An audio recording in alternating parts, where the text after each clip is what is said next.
How do you fly fish for bass? Well, people have been fly fishing for bass a long time. It's probably why I'm standing before you right now. I grew up in Massachusetts and New Hampshire, and I grew up fly fishing for smallmouth and largemouth bass, and they're one of my favorite things to fish for. Personally, I use a 6-weight rod. Now, if you're lucky and you live maybe down in one of the southern states and the largemouth bass you go after are huge most of the time, you might need a 7 or an 8-weight rod.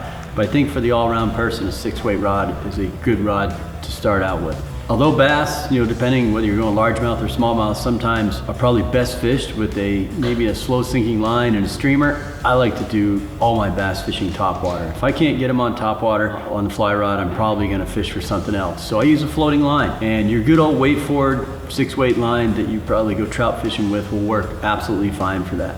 Where people make a lot of mistakes on the bass fishing is the leader. You trout fish with a 9-foot 4-ounce leader, and they're like, oh, I'm just gonna take this leader and cut a little bit off of it, and then it'll be strong enough for the bass. Realistically, I fish about a 7.5 foot for a 1X or 0X leader, and I cut about a foot off of that. So I have like a 6-foot leader for 16, 18, maybe even 20 pounds. There's a reason for that. Number one, those bass are gonna eat the fly off that heavy tippet. They don't care, they're not picky like some of your big old trout on the surface. Also, I'm fishing bigger flies. If I'm fishing a popper, which is what I'm probably gonna be fishing once in a while, I'll do like a size 2 Chernobyl ant or something like that. But if I'm fishing a popper, sometimes that fly, because it's heavy and it's got some mass to it, it's hard to turn over. So that short, stout leader turns the fly over for the bass. Now, whether it's a smallmouth bass or largemouth bass, they both love poppers.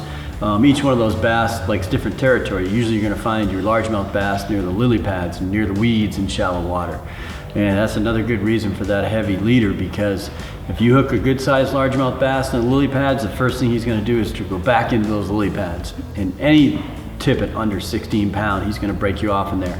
With that heavy tippet, I can actually put a big bend in the rod and don't let him take any line and actually steer him out. Once you steer them out, then they'll come out and fight you in the open water. Smallmouth bass the same way. They live in different places though. They like logs, they like rocks, usually 4 to 12 feet of water, but they'll still come up to that popper very, very nicely, or a Chernobyl ant, and take it off the top. And the exact same leader for those guys as well.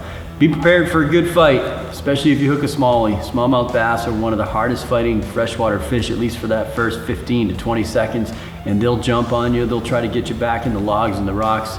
Really a lot of fun. And the beauty of it, usually when you find one, you have found a colony of them.